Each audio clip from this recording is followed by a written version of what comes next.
Hey there, and welcome to the podcast Tiling Connect, hosted by Mark Moskwa. This show is designed to connect people with the best information intended to strengthen the business of tiling. To keep up to date with all the episodes, don't forget to subscribe. Hey everybody, Mark here from Tiling Connect. Welcome to today's show. I have the honour and privilege of speaking with Luke Chant from Hotwire. Luke is the founder and creator, I imagine, of underfloor heating brand, which has taken the market by storm the last 20 years, I think, if I have my research correct. It could be longer, but I'm sure Luke will share a lot of that with us today. Luke, welcome to the show. Thank you. So, Luke, as it traditionally has, we like to handball it straight over to the guests. I don't like chewing up the airspace with my voice too much, but Sure. Why don't you start by introducing yourself and telling us a lot about Hotwire and your business and your background? Sure. So, Hotwire started nearly 20 years ago in Australia. It was actually founded by a couple other people, and I came on board after about 6 months, Nice. and then bought into the company, and then after some time bought the other two partners out. So it's been my business now for nearly 11 years. Wow. Where you sink or swim by yourself. So since that time, we've since the company started, really, we've had some really good long-term relationships, and the company's grown. The company has grown really nicely, and the product knowledge of the market has grown a lot too, which is great. When we first started the company, when you talked about underfloor heating, people thought you were from Mars. They had no idea what you were talking about. But thanks to things like The Block, which we've been a part of for a long time, and other TV shows, and just our general marketing, the sort of product awareness is a lot better than it used to be. Yeah, wow. So underfloor heating, right? I mean, I've worked with it a little bit in some previous roles that I've held in other companies. Tell me a little bit more about it. When you say that it might have been a bit of a foreign concept some time ago, Yep. How did it all happen in Australia for underfloor heating? What's the history? Yeah, well, underfloor heating is interesting. It actually there's evidence back as far as Roman times of underfloor heating. They used to heat water and pump it under their floors in an ancient way of hydronic heating. That's it's another method of underfloor heating. So the concept goes back a really long time. Our business was started when one of my previous partners was trying to find an underfloor heating product that he was happy with. He wanted to do his own bathroom renovation, and he was looking for an underfloor heating product that he was happy with, and he just simply couldn't find anything in Australia. So his logic was, right. Well, if I can't find it, then perhaps nobody can. And he found Hotwire in New Zealand. Yep. And they'd been established for a little while already in New Zealand, and he thought, well, if I couldn't find it, then perhaps other people can't. And so he made a relationship with Hotwire in New Zealand. And then, as I said, after a few months, I came on board and bought into the company, and that was nearly 20 years ago. So yeah, the market's certainly grown a lot, but it's, I guess, because Australia isn't as cold as somewhere like New Zealand or like Northern Europe, those sorts of places, we really are still catching up a lot with some of the more advanced ways of heating our homes and indeed insulating them too. We're just catching up on these methods that other countries have been using for a long time. Yeah. Well, look, that's really interesting, because I've done a lot of travel around the world, and I know that in some countries, underfloor heating or heating systems isn't as common as they use gas or gas sort of heating in a lot of places. Is that sort of is underfloor heating a replacement of that, or do they work together in a market? Or there's actually a lot of different ways of heating your floor. In Iceland, for example, there's so much thermal activity underground that all the underground water is hot. So wow. all they need to do in Iceland to heat their home is simply pump up the water from under the ground. So although they live in a really cold place, it actually doesn't cost hardly anything to heat their houses, because all they do is pump hot water through tunnels and through the slab. And so there's some useless trivia for you. Yeah, I like it. yeah. But there's lots of different ways to even with floor heating. There's lots of different ways to do it.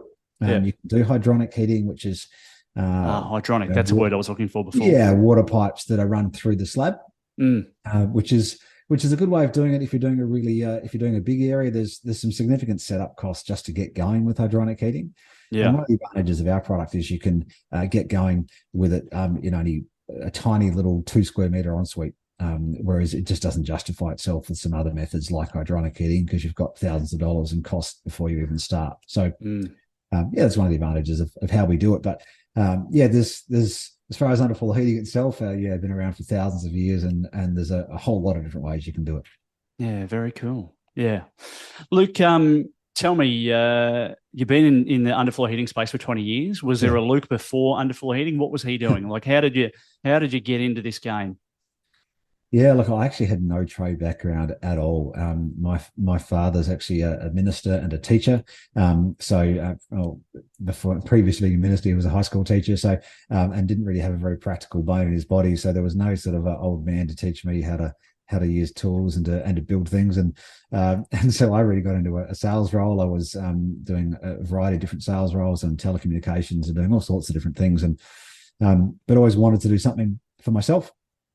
And then, nice. one of my mates was involved in starting Hotwire, and I got chatting to him, and they were looking for someone to come in and do the sales and marketing of the business.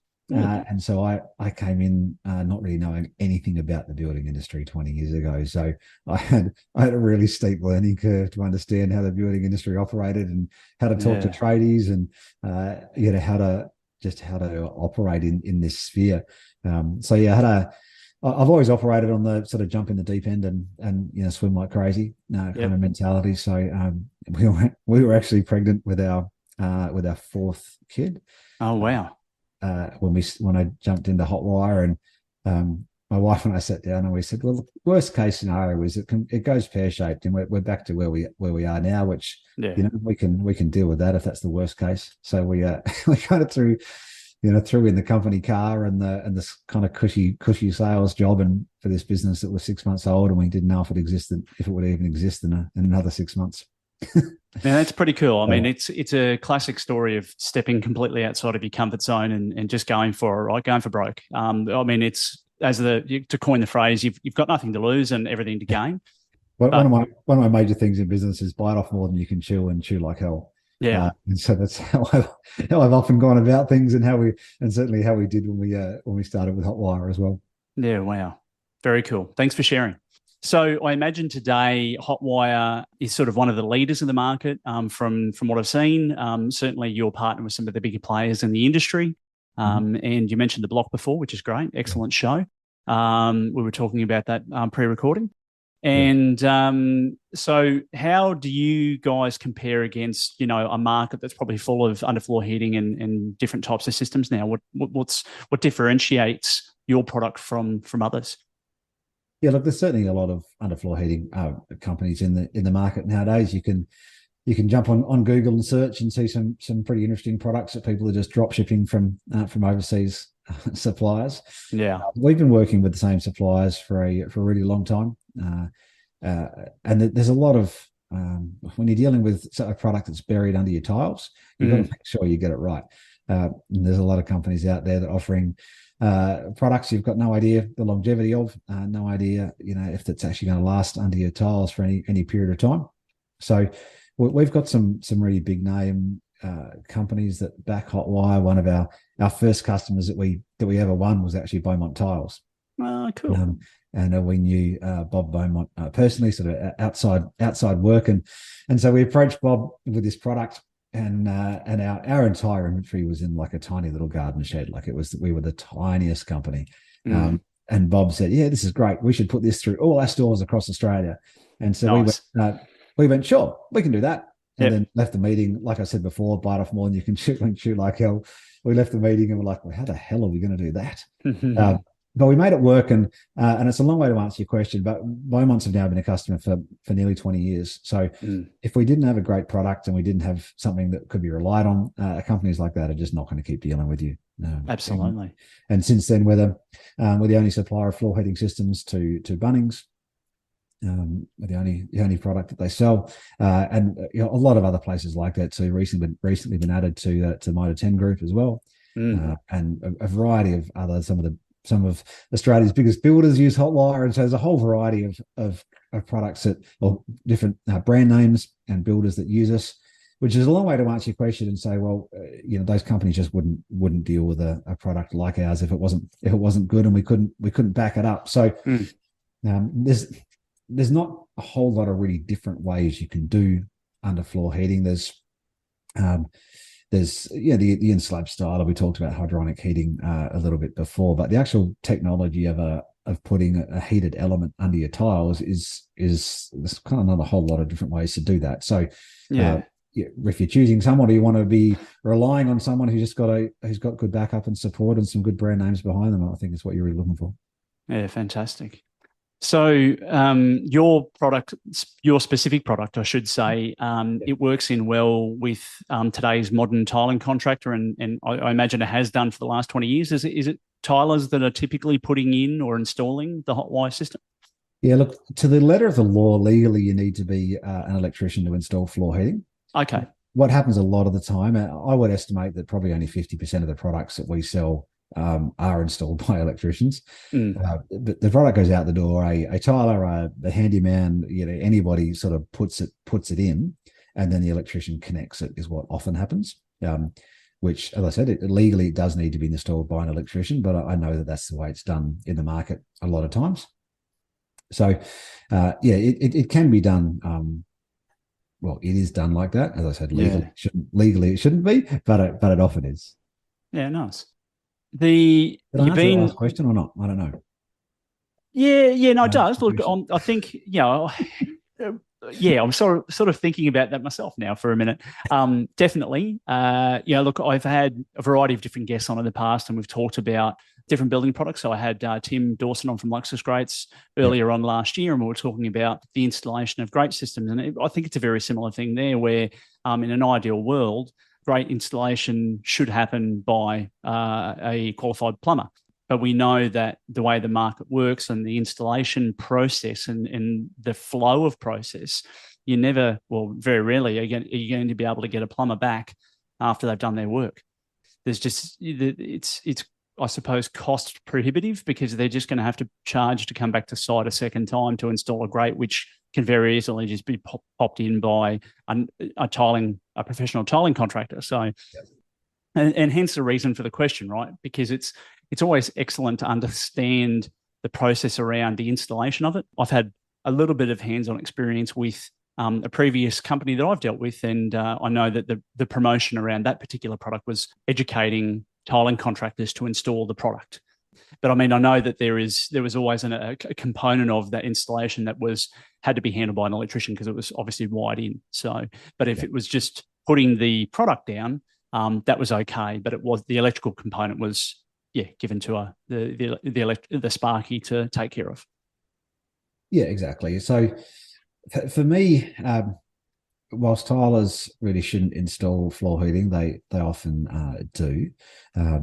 But the big thing for me is that what we often find is a consumer will go back to a retail outlet where they've purchased Hotwire, and they'll go in and they'll say, "Oh, the tiler said I can't use it with this tile or this glue or something," and try and return it. And there's a lot of, I guess, just misunderstanding still, even though we've been around for 20 years about underfloor heating in the market. And there's a lot of tilers just simply not understanding that it doesn't have any negative implications on their job. It's certainly not going to affect their tiles or their glues or their grouts or their waterproofing or anything like that. So no, we work pretty closely with Ardex. We're the preferred supplier, preferred floor heating company for Ardex and also for RLA.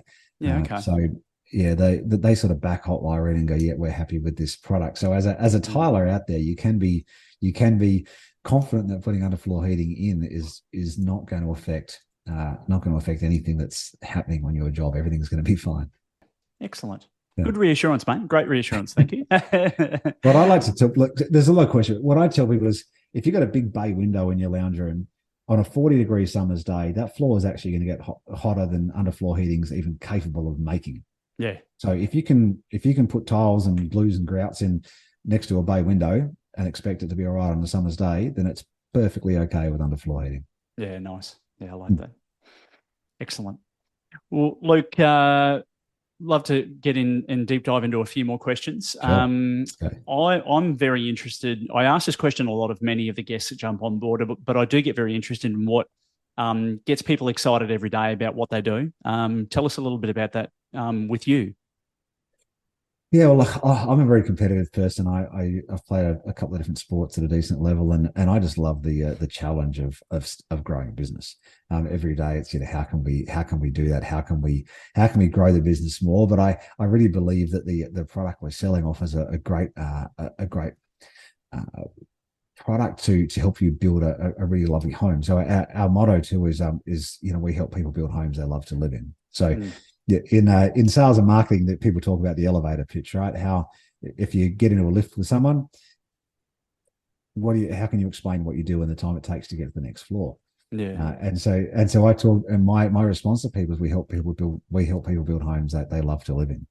Yeah, nice. And we really do. It's just a lovely touch of luxury that is far much more affordable than people think it is, and it's just a really great product to have in your home. So we're really I'm just genuinely excited about helping people build homes that are great. It just offers a real touch of luxury that most people don't realize they can afford, and it really is just a lovely thing to have in your home. Yeah. Very cool, man. Yeah. I like So, it. yeah. It's poetically put, and I agree. I agree with that 100%. You have to love what you do and get excited about it. Get excited about the components of what you do. I'm very much, for me, very similar. I when I started this podcast, it was very much about a love for the industry and what I've been involved in since early 2000s. So yeah, excellent, man. Yeah, and great. look, my son works in the business. He heads up the installation side of things, and when we started this business, so he's 25, and we started it. He was like 6 years old, 7 years old.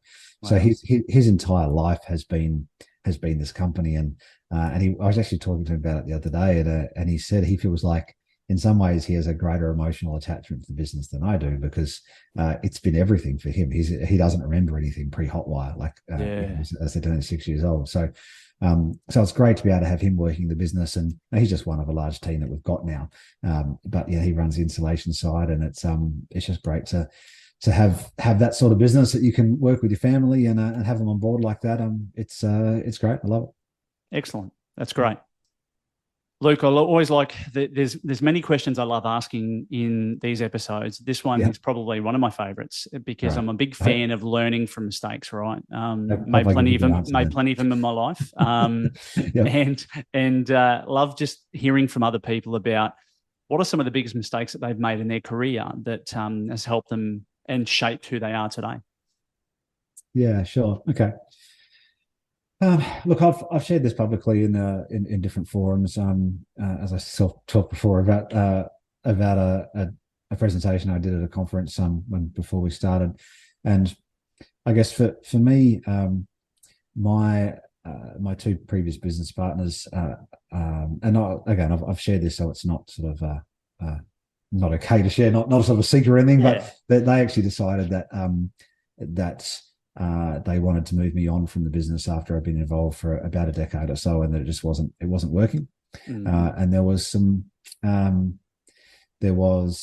that they were very honourable and upright in how they went about it. It was just a decision. They didn't think we were working as a team, and they decided the best solution for that was for them to continue with the business without me in it. Which I obviously didn't agree with, but again, they were very honourable and upright in the way they went about it. So I don't, think ill of them because of that. No. It was just a business decision.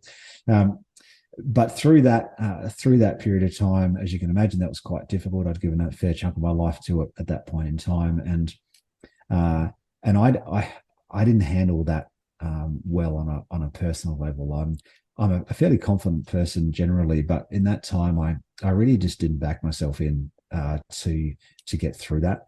My wife and I were renovating a home at the time, and we were sort of halfway through renovating. We were about to really be pretty close to the edge when my previous partners had agreed to pay me for a period of time, and during that time I was looking for other opportunities, other businesses, other employment, and just nothing was happening for me.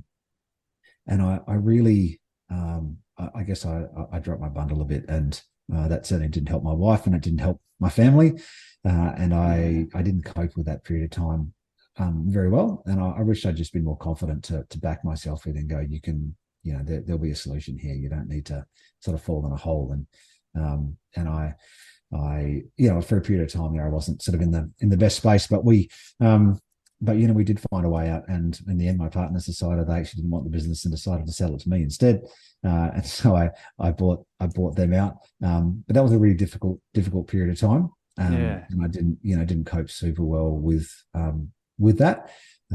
So I wish I'd just sort of been a lot more confident about who I was and my abilities to pull our family through that circumstance. That would have made it a fair bit easier. Yeah, mate, sounds tough. I mean, it wasn't a lot of fun. No, it's usually those really tough moments in life that help guide us through to the other side. And thanks for sharing. It's I'm glad that you are where you are today, and that you've made such a successful business out of something that potentially at the time was a very hard thing to deal with.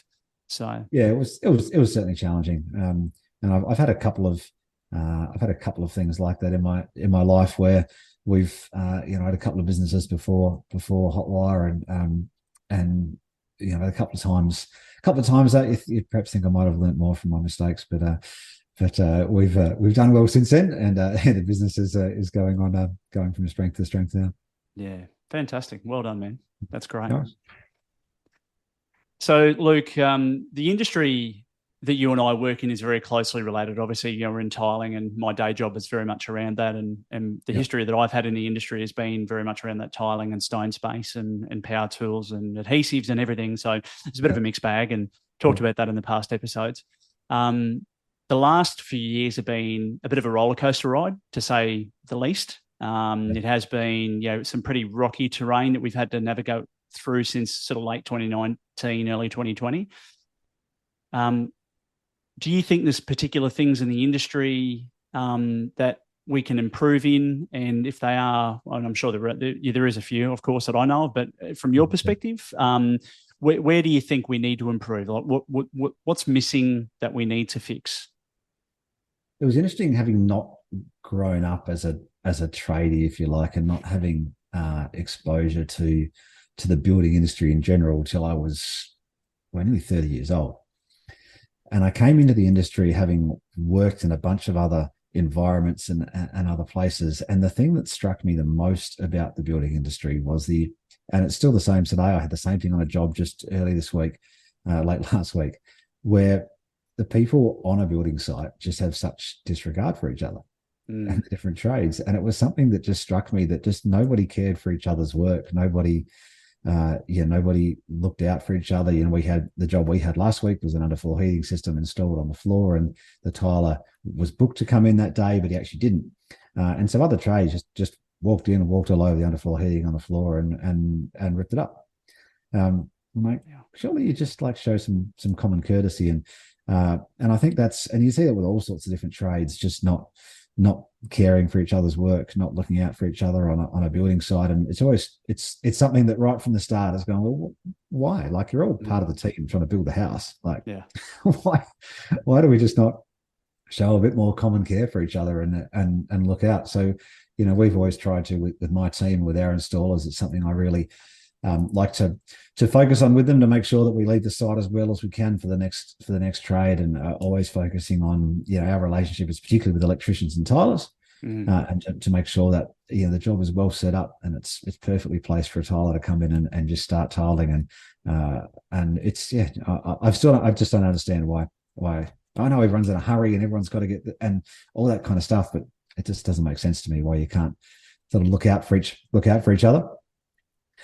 And I guess the other thing really sticks out for you at a very personal level with underfloor heating is, as I said previously, the tilers, and I'm not having a go at tilers, but it's just the tilers that this has happened with, where they've taken an underfloor heating system back to the retailer and said, no, this won't work.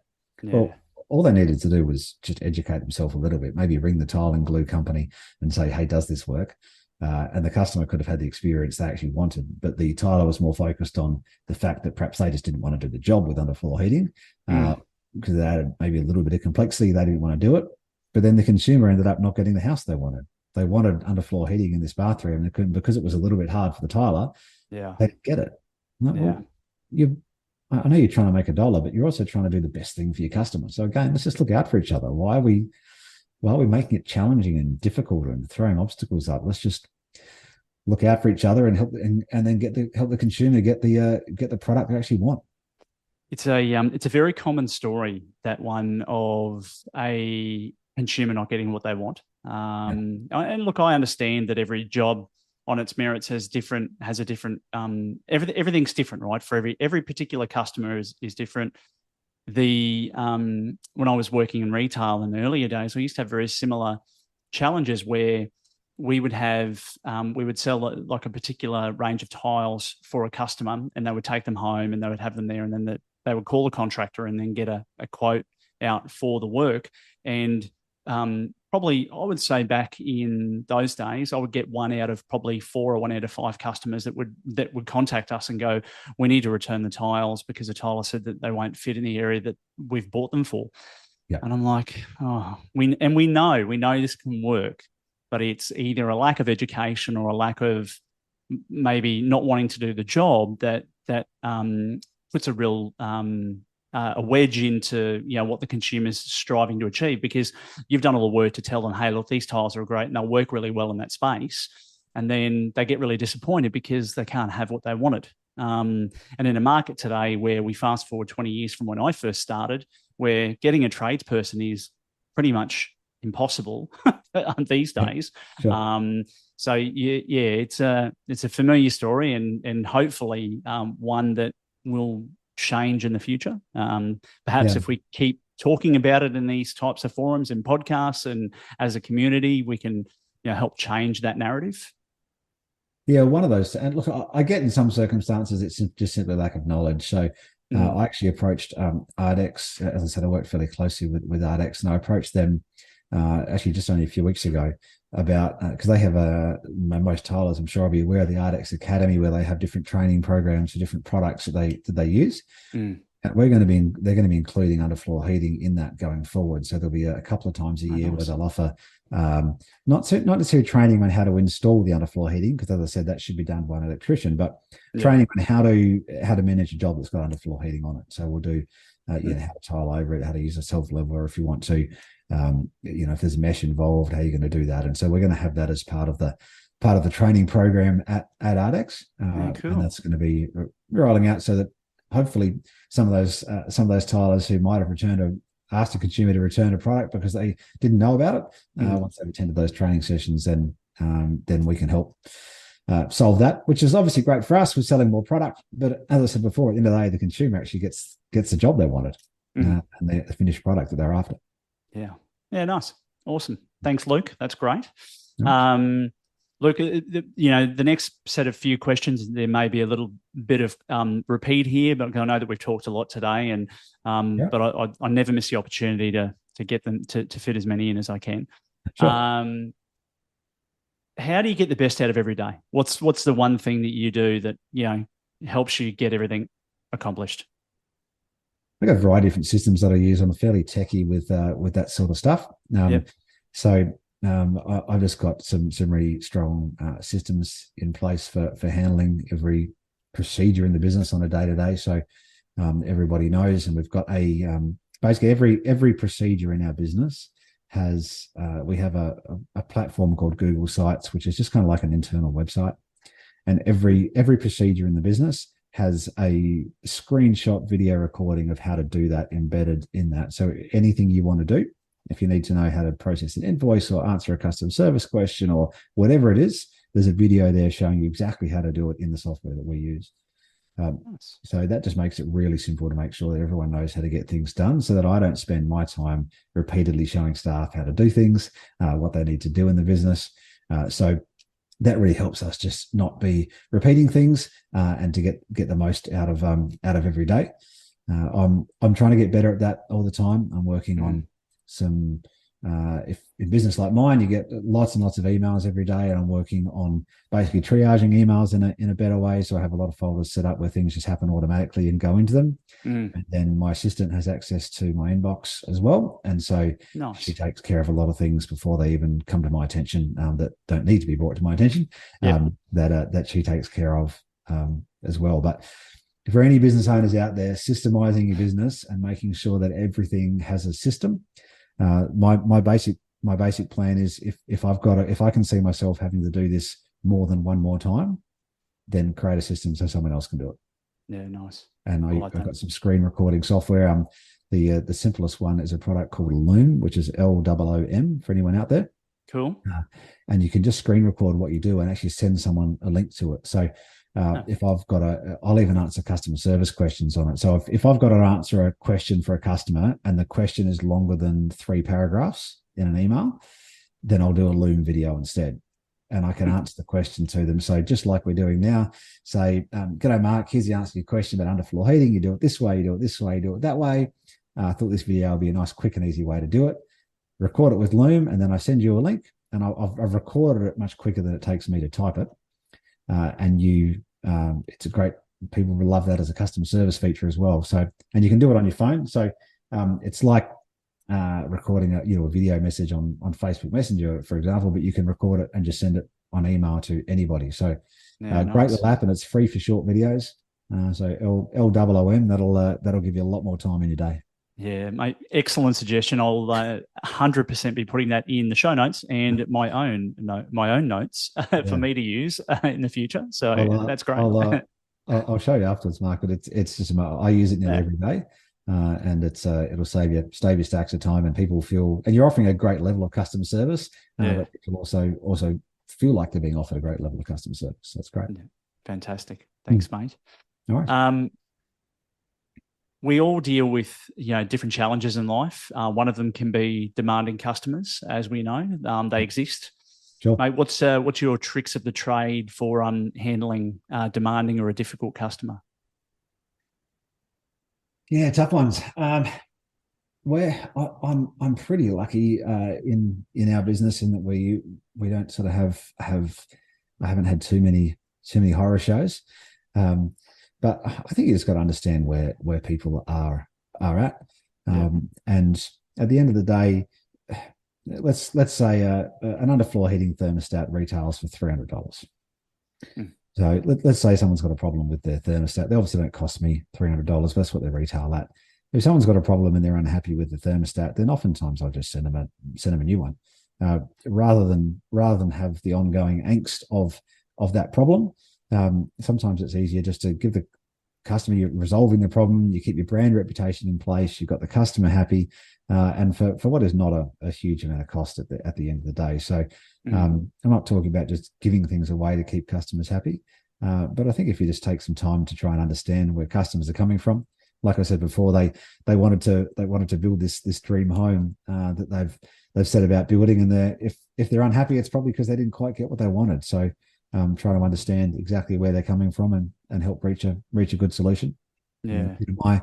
My warranty situation states that all I have to do, and legally all I have to do, is if underfloor heating is not working, all I have to do is refund their purchase price. Yeah. Now, if I send someone out to fix that, which we always do, it's actually costing me twice as much as refunding their purchase price to do that. But we'll always do that. I've never said, stuff you, here's your money back. I think we just need to look after people and be nice to them. And I think soon you won't have your problematic customers. Yeah, mate. Look, it's a very generous way of looking at situations, particularly with customers. I mean, 100%, I completely agree with you. I mean, putting ourselves in the shoes of the consumer or client or customer and understanding their perspective is really important. And it's those small gestures that can add tremendous value to your brand and to the business, and simultaneously, you're helping people just get what they wanted. We all understand that sometimes things break, and they break accidentally. I don't think anybody ever purposefully goes out to destroy things. So, yeah, that's an excellent way of handling it. We've got more Google reviews than any other floor heating company in the country. So cool. I check every now and then, and we've got more than anyone else. And a lot of our Google reviews are actually how well we resolved a problem. Wow.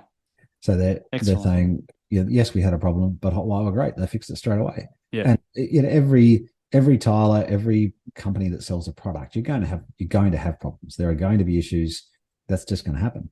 And Mm. how you resolve that reflects on you as a person, and first and foremost, but then it reflects on your brand and your reputation as well. And in my case, we're trying to grow a brand, Yep. and that reflects on it. So we've got 99 or 100.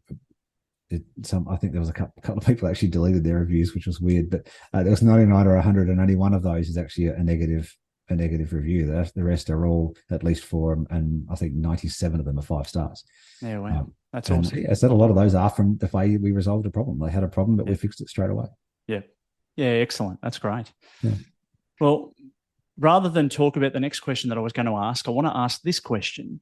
Okay. What does the future of Hotwire look like? What are there some new technical innovations coming out, or have you got some new products you can give us a bit of a sneak peek Sure. at? So we've actually just taken delivery of our latest thermostat. Yeah. Which the thermostat is obviously what drives the underfloor heating. And we've just taken delivery of our latest model, which is great.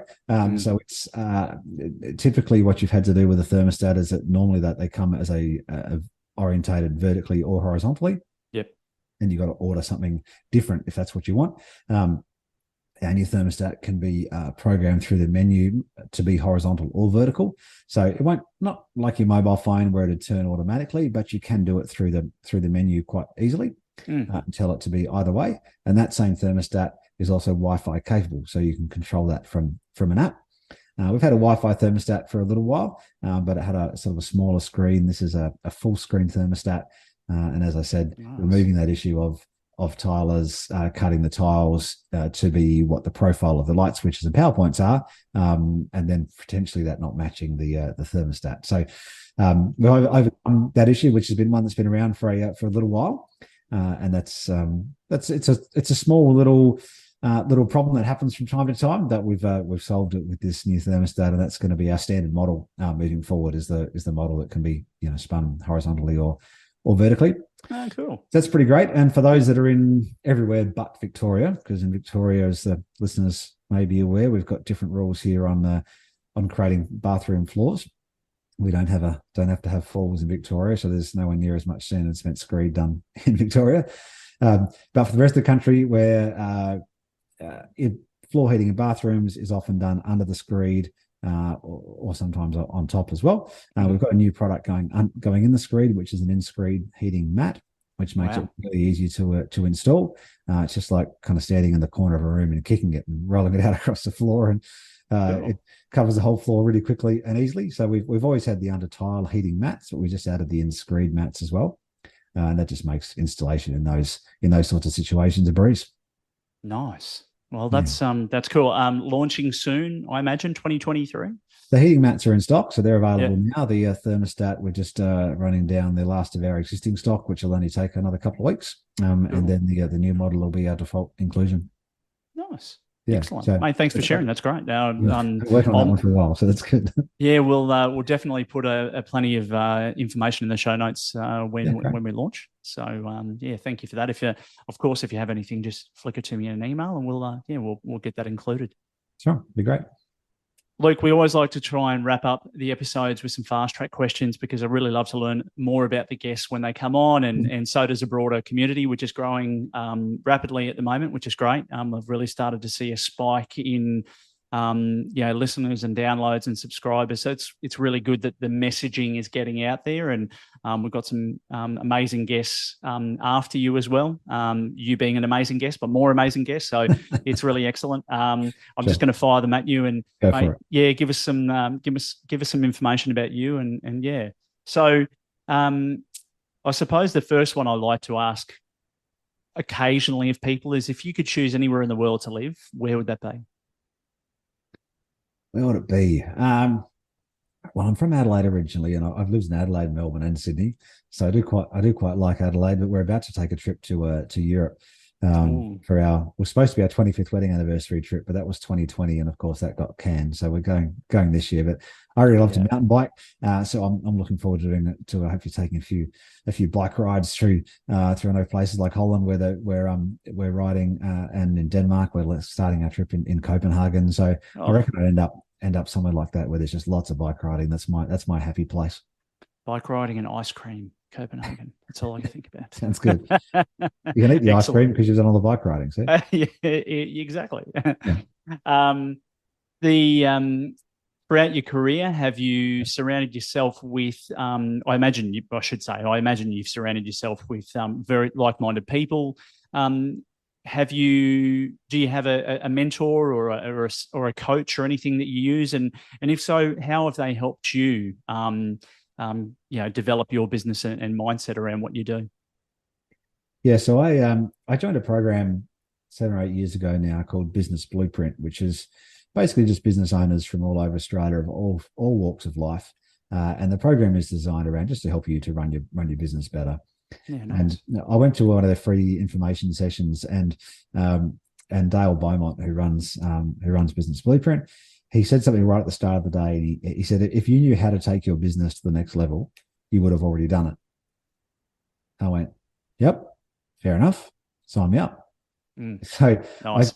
I joined this program with all these other business owners. We have a few conferences a year where we all get together and have speakers on all sorts of different topics about running your business better. But as a part of that, we set up these accountability teams, and the conferences are roughly every 90 days. And I have 3 other business owners who I meet with twice a month, and we have a spreadsheet that we all share with each other on what we're working on those 90 days. And if we haven't made enough progress on it by the next meeting, I know they're going to say to me, well, what are you doing? You said you're going to do this. You've put it on the spreadsheet. why haven't you done it? And they're not in any related industries to me. One's industry, he does barcoding for products, another builds furniture, and others in fire safety. So they're not related at all, but we're all business owners striving to be the best that we can.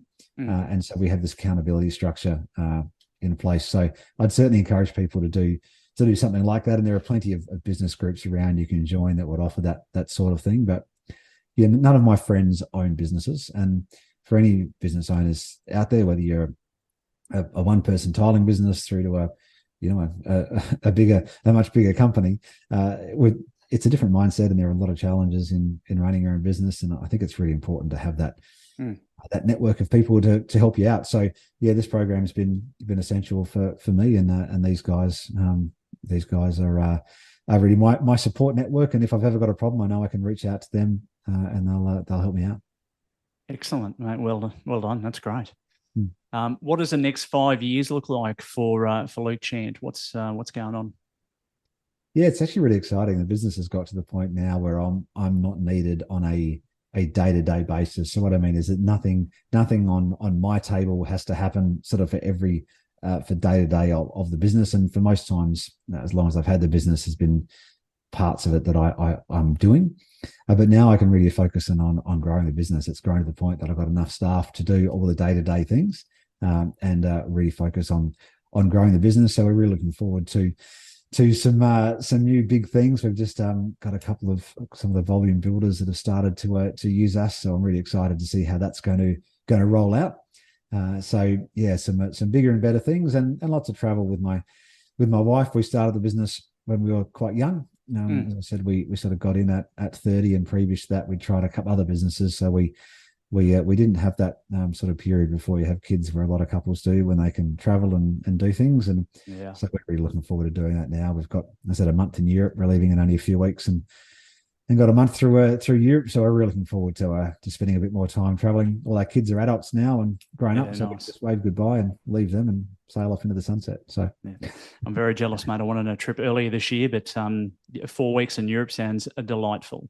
We're really looking forward to it. It's been long put off. We were talking about it for a decade or so, and then it got put off a few more years by COVID. So we've been it's our 25th wedding anniversary trip that is now our 28 and a half year wedding anniversary trip. Oh, good on you, man. Congratulations. That's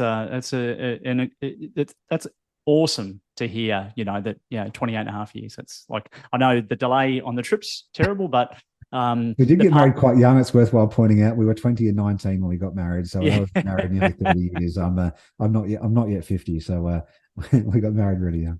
Yeah, awesome, man. Thanks for sharing. That's great. Luke, look, mate, you've been amazing today.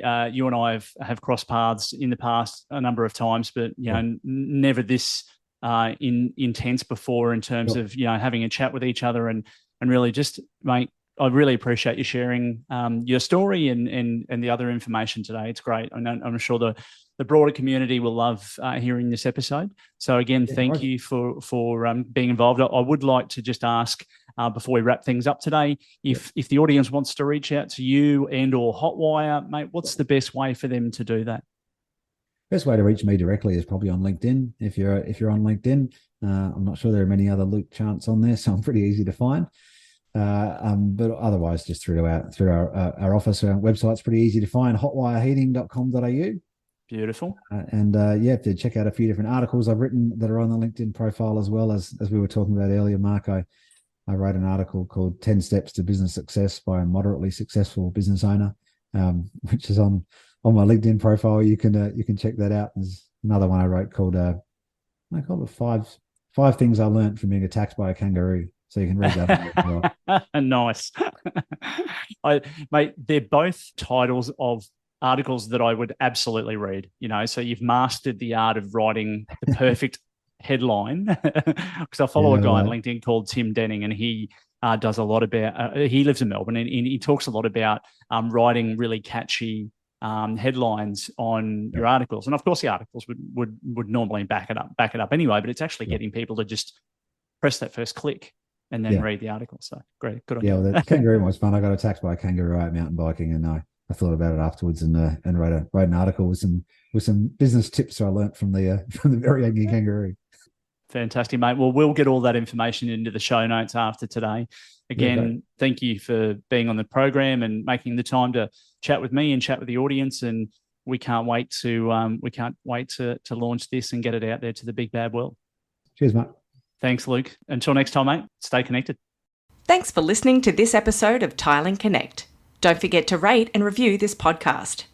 To see more of Tiling Connect, jump on our socials and follow us via LinkedIn, Instagram, and Facebook. If you'd like to be part of the show, email us at tilingconnect@gmail.com. Until next time, stay connected.